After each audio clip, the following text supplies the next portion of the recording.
A good Wednesday evening, everyone, and thank you so much for tuning in to Watch Fox News at 5. I'm Freddie Clairvaux. We begin tonight with the former state representative R.J. May sentenced to more than 17 years in federal prison for distributing hundreds of graphic photos and videos of child sex abuse. May will also have 20 years of supervised release. Our Megan Gagnon was inside the federal courthouse in Colombia today when that sentence was handed down. And Megan, a lot of troubling details in this case. What can you share?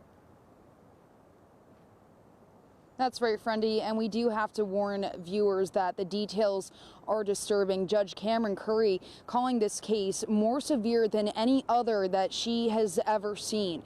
Prosecutors telling the court earlier today that back in 2024, in just a 5-day period, May sent child sex abuse material nearly 480 times, not just across the country, but also the world. The videos involved at least 62 child victims, with some being as young as toddlers. We heard from some of those victims in court today through statements saying that talking about the trauma that this crime has caused. Now, prosecutors say the sentencing sends a clear message that no one is above the law.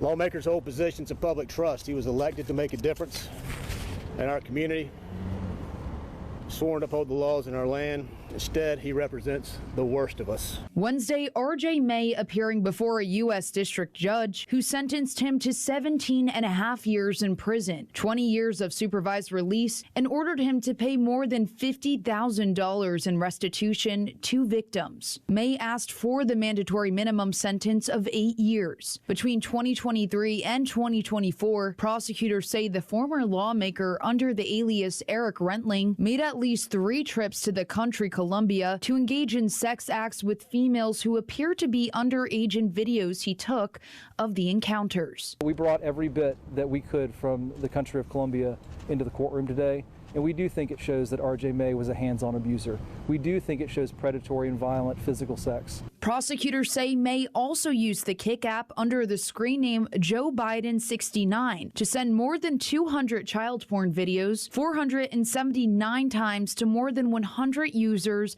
in 18 different states and 3 continents.